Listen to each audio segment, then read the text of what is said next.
What's up, everyone? Welcome back. And today, for the first time, we're going to a galaxy far, far away because we're going to talk about the entirety of Andor Season 2 in spoiler-free fashion. I was incredibly lucky and am very grateful that I was able to check out this entire season. It will be releasing in these 3-episode bursts over the next 4 weeks, but I figured I would give you the whole thing right now because everybody is, so you know what to expect this season in Andor. The season grabs the baton from Season 1 and continues the story of Cassian Andor and the origin of the Rebel Alliance. Moving forward, this story takes place over 4 years, each set of 3 episodes. I don't think that this is a spoiler because Tony Gilroy said this before. Each set of 3 episodes takes place in a single year. So we see the 4-year lead up and we end moments before the beginning of Rogue One. According to a lot of people, Andor is one of the best Star Wars things ever. To me, not so much. It's not that I dislike the show. I like the show. I think it's good. I think it is very well made. And I think the intention and the ambition of Tony Gilroy is something to be admired. So I was a little bit lower on the first season than everyone. You have people saying it's the best Star Wars thing since the original trilogy. Some people being as, wild to say it's the best Star Wars thing since Empire Strikes Back. I am nowhere near that. I'm in the camp of Season 1 was a really, really great show, but it did not have the Star Wars feel that I'm looking for. And I know Star Wars fanboys coming here, it doesn't feel like Star Wars. No, I just mean Star Wars to me has always had this very simple message of good and evil. And there's a lot of certain things that this brand does in terms of mysticism and magic and power and hope. And this show really challenges that. It looks to show you how a rebellion is formed through a lot of gray, through a lot of dirt, grime, blood. It also looks to explore the complicated nature of an empire and what it is like for an organization like that to conquer. And I have to give the show credit. It does have very timely themes to it that really puts a lens on things happening in the world. And I do think both seasons of the show, here's where I'll start talking more about second season, is one of the most bold and ambitious things I've seen any creator do with one of the biggest IP. Let's say right now the big 3, right? Marvel, Star Wars, DC. I think it's the most bold thing that any creative have done in those 3 franchises. I think the next closest would be what Zack Snyder did with the DC universe. Not trying to go on a Zack Snyder train, but I'm saying this is, if I had to make a comparison, and I'm sure some people will dislike this comparison, but it really is the only thing I could think of. This feels like Zack Snyder's Star Wars. It feels like Tony Gilroy, and I'm sure he's been on record saying several things like this. He had a quote earlier this year saying he's taking this shit seriously. No one's taking it as seriously as him and his team. He is really trying to take the Star Wars brand and give the audience something they truly have never seen before. And a lot of creatives say that, oh, we're making something the fans of this product have never seen before. No, I have to give it to him here. This is so singular in terms of Star Wars storytelling, goes to places that this brand has never went before. And after this show, I don't know if they ever will again. So let's talk about the ambition of it all. I'm using that word a lot, but that's okay.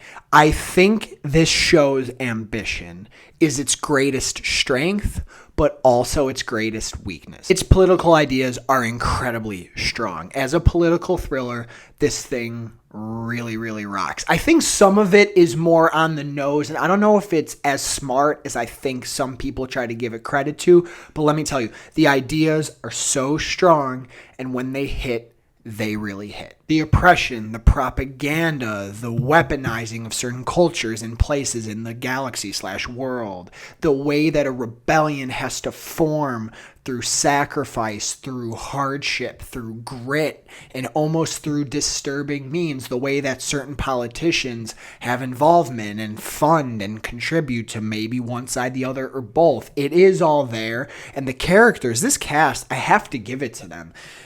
They're swinging for the fences. Every single one of these characters, whether I think their writing is strong or not, they are bringing their A game. And these are also characters that you are not used to seeing in Star Wars. We have some rebels. We have some people on the outside. We have people within the Empire. We have these different planets we visit, these different politicians, these different people of cultures. We experience a new planet, Gorman, in this season that plays a pivotal role in the conflict between the Empire and the Rebellion. And it it is, I would say, structured in a very interesting way, because we see this kind of slow burn unfold into something incredibly catastrophic and bold for Star Wars that happens in episode 8 that I actually think is the moment where this show reached another level for me. It is a series that is taking itself very seriously, and it wants to be something prestige. It wants to be something great, and it thinks it is. And I have to admire that, because there are many, many moments during the viewing of this where I felt that. I felt something. I was challenged in a way I didn't expect to be by a Star Wars product. And more importantly, I was very interested. Now, let me get into the weakness of its ambition. Doing everything I just said, it does try to juggle way too much. Let's go to the characters. There are really, really incredible performances, and yet I think this season has tried to jumble too many characters. Characters fall in and out of the story. Some go away for long periods of time. They come back, and when characters come in and out, their impact starts varying left and right. You'll have people who feel like side characters up until the end of the season. Then they take center stage for most of the runtime of episodes. You have characters come in and they're gone right away. You have people who they are really relying on you being really locked into every single moment of the show. Now, yes, you should. I'm not saying on your phone or forget, but I say really utilize the episode recaps, and if you can, do a season 1 rewatch, because I think it will benefit you immensely, because especially as this story jumps a year between every set of 3 episodes, they do rely on some off-screen development for some pretty big things between characters, so you could enter an episode and kind of really need a few minutes to be able to acclimate yourself, and you almost do need some of the exposition from these characters to bring you up to speed. I also think in terms of what it's trying to do, the pacing is very difficult at times. I'm actually surprised that the reviews so far haven't really touched on this, and I'm kind of happy I waited an extra day to put mine out so I could kind of assess what's out there, so I could set you, the audience, up to be the most, let's say, a successful experience that you can. Is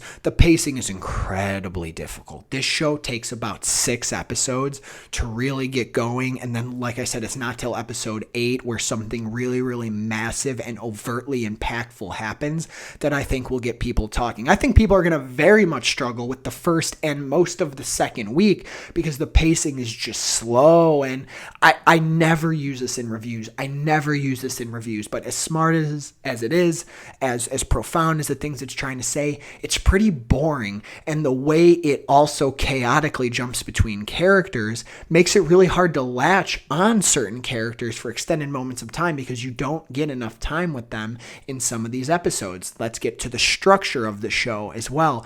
It leaves things up until the end of the show can feel very disjointed because of what I'm saying. I don't think the show moves in the best way. I don't think it's very fluid, and I think something in the editing room, the way they choose to end and start certain episodes, sometimes I would have done it in different places to kind of make the desire for the next one stronger, or to begin in a place that's immediately compelling instead of doing all this resetting and refamiliarizing. All that being said, when it hits, it absolutely fucking hits. So even though the pacing is difficult at the beginning, even though the structure is very uneven, once this thing gets going, like I said, primarily the end of 6, a little bit in 7, and really in episode 8, it is very fulfilling. This show is also at its best when it leans it into its Star Wars DNA. And what I mean by that is when the show allows itself to be more of a Star Wars show, it really soars. And you see that really unfold in the back half. A character that is very familiar to people gets brought in.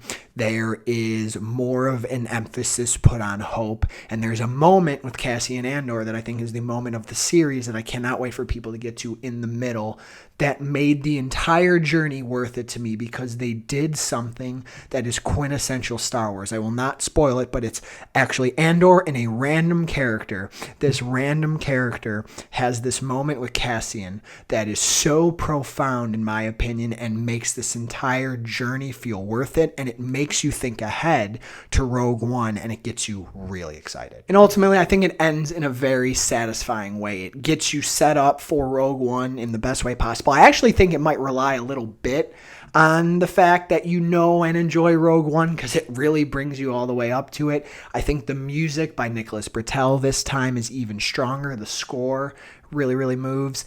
And I do think ultimately by the end of this, if you could accept the challenge that Tony Gilroy is giving you, if you could accept the journey of 12 episodes here, about 9 hours, I think it is, by the end of it, I do think it will be a story that you are at least satisfied with. If you loved season 1, you're going to adore this season. If you did not like season 1, I think you're going to hate this season even more. I'm going to bring something full circle here because, once again, the ambition. I wanted to talk about this at the end.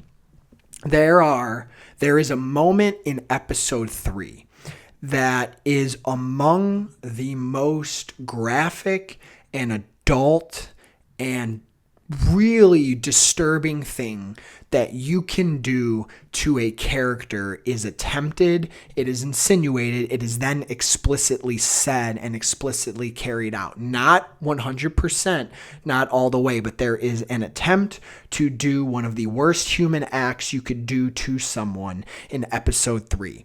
And I am surprised there are not more reviews, maybe ones that I haven't seen yet, who have talked about this very triggering material.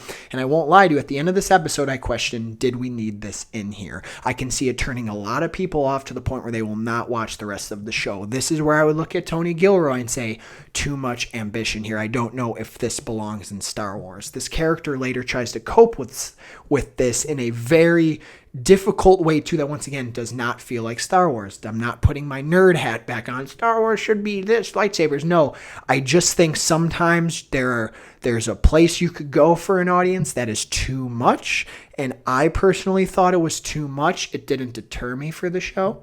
I stayed into the show, and I'm telling you, by the end of it, I was satisfied. But there is something early on that I think is them trying way too hard and trying to be way too bold, and I don't know if it's going to pay off. You're going to be the judge of it. The production quality is really high. Cinematography pretty solid throughout the series. Some really nice shots, some really solid camera work, especially in some of the more tense scenes. I think the production design, the sets, really, really nice, really, really clean. A lot of them feel Star Wars-y. Some of the new places and new planets we go to, some of it is hit or miss. There's some new people and new places we're brought to that look a little cheap, feel a little cheesy. I know they put $700 million into this entire thing. I can't tell you that I see that the whole time, but there are definitely moments where I do.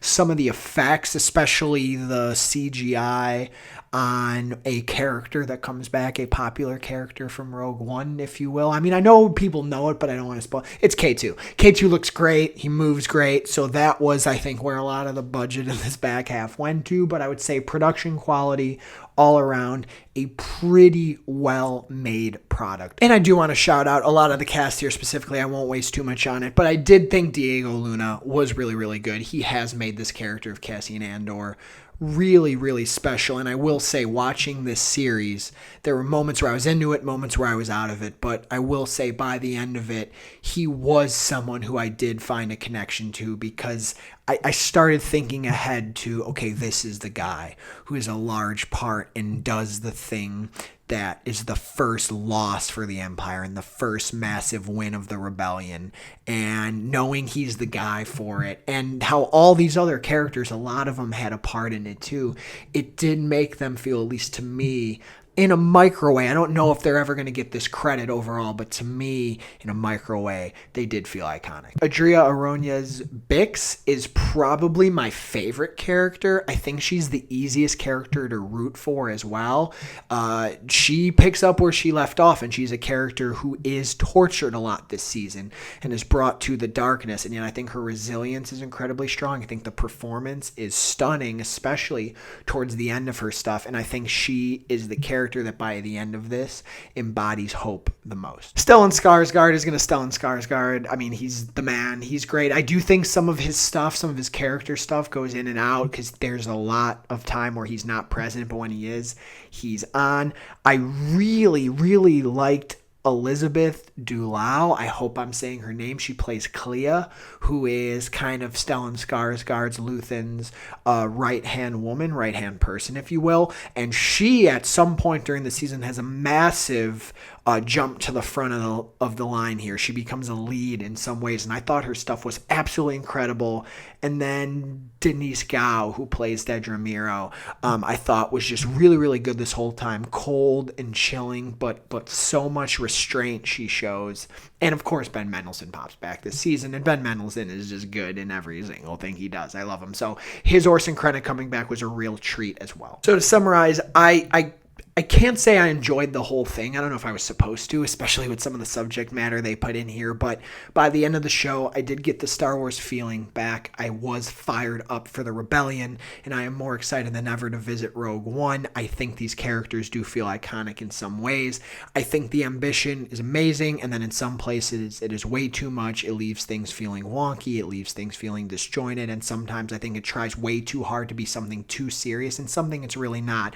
When it allows itself to be a Star Wars product is when it really, really soars. If you like season 1, you'll like this. If you didn't, you won't. But I can't wait to hear what you all think about it. I'm giving this series a very solid 7.5 out of 10. That's going to be a lot lower than a lot of people, but like I said, there was some of it that was way too much for me and some of it that I just think didn't work. But I'm glad that for a lot of people it already has, and maybe it will be for you too. Please let me know your thoughts on Andor Season 2 when you finish it, and I cannot wait to hang out with you all again in the galaxy far, far away very, very soon.